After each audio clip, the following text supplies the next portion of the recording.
సింపుల్గా చేసుకునే ఎగ్ రైస్ని కూడా ఒక్కొక్కరు ఒక్కోలా చేస్తారు. ఇవాళ నేను గ్రీన్ ఎగ్ రైస్ ఎలా చేయాలో చూపించబోతున్నా.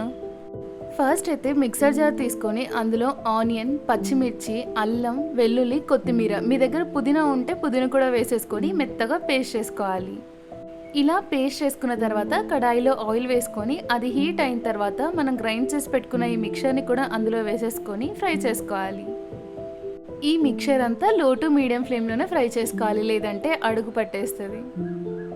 వీడియోలో చూపించేలాగా ఫ్రై అయిన తర్వాత టేస్ట్కి సరిపడా సాల్ట్, పసుపు, ఒక హాఫ్ స్పూన్ దాకా గరం మసాలా పౌడర్ కూడా వేసేసుకొని అంతా ఇంకొకసారి బాగా కలుపుకున్న తర్వాత మనం ఎన్ని ఎగ్స్తో అయితే ఎగ్ రైస్ చేయాలనుకుంటున్నామో ఆ ఎగ్స్ అన్ని కూడా పగలగొట్టుకొని ఇందులో వేసేసుకొని ఒక్కసారి మాత్రమే కలిపేసి లో ఫ్లేమ్లో పెట్టేసి ఒక 2 మినిట్స్ అలా వదిలేయాలి. ఈ ఎగ్ అంతా కూడా బాగా ఫ్రై అయిన తర్వాత మనం ఆల్రెడీ బాయిల్ చేసి పెట్టుకున్న రైస్ ఉంటుంది కదండి, అది కూడా వేసేసుకొని అంతా మిక్స్ చేసుకొని హై ఫ్లేమ్లో ఒక 2 మినిట్స్ పాటు బాగా కలుపుతూ ఫ్రై చేసుకోవాలి.